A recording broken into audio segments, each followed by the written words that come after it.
Des dragons, des elfes, mais surtout des millions de dollars en jeu. Personne n'est dupe.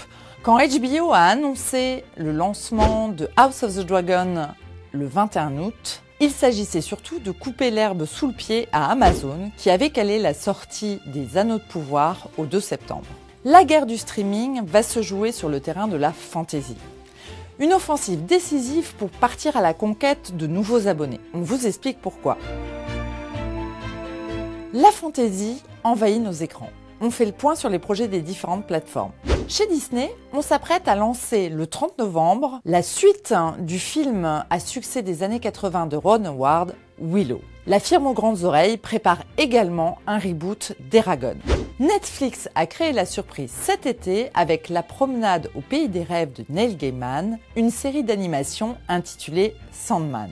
La plateforme peut aussi compter sur la saga à succès The Witcher, dont la saison 3 ne devrait pas tarder à sortir. Enfin, la firme a acquis les droits du monde de Narnia qu'elle compte décliner en film et en série. HBO a prévu de lancer plusieurs séries dérivées autour de Game of Thrones. De son côté, Amazon Prime Video compte développer les Anneaux de pouvoir sur au moins 5 saisons. Bref, si vous n'êtes pas fan des mages, sorciers, dragons et autres lutins, vous allez morfler. Comment les grandes sagas de fantasy sont devenues les meilleurs alliés des plateformes de streaming? Rembobinons un peu. HBO a changé le game avec le succès colossal et assez inattendu de Game of Thrones. Si la série a explosé les compteurs côté audience, le Trône de Fer cachait surtout un business en or. 1 milliard de dollars de revenus annuels en comptant les droits de diffusion, le merchandising et les pubs, ça envoie du rêve. Un pactole qui a permis de rentabiliser les budgets pharaoniques de production de la série. Depuis, toutes les plateformes de streaming ne rêvent que d'une chose, dénicher au rayon fantasy sa poule aux œufs d'or. Les plateformes de streaming sortent l'artillerie lourde et surtout leur chéquier. On fait le point sur les chiffres.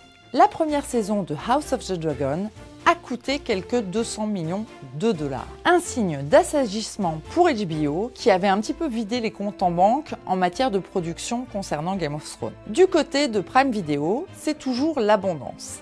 Amazon a déboursé 464 millions de dollars pour la première saison des Anneaux de pouvoir, auquel il faut rajouter quelques 250 millions de dollars rien que pour les droits de l'œuvre de Tolkien. Bref, les Anneaux de pouvoir est la série la plus chère de toute l'histoire de la télé.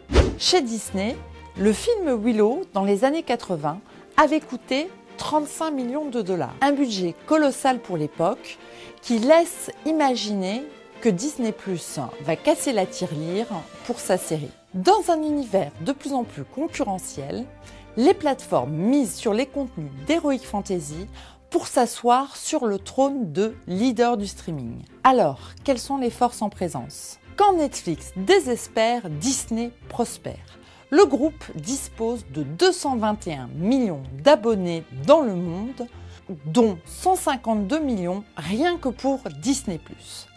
De son côté, Netflix accuse une perte importante d'abonnés depuis le début de l'année 2022, mais peut compter sur quelques 220 millions de comptes actifs. Enfin, HBO et HBO Max cumulent quelques 77 millions de fidèles à travers le monde.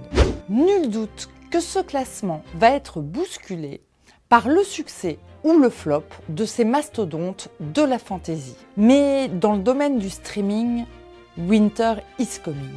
La chute des abonnés Netflix fait flipper toutes les corneilles à 3 yeux qui pensaient que la croissance du marché du streaming serait illimitée.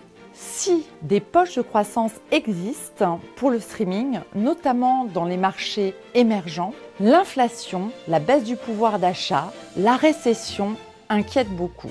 C'est pourquoi il y a une grosse pression sur ces projets pharaoniques qui attise le feu de la concurrence.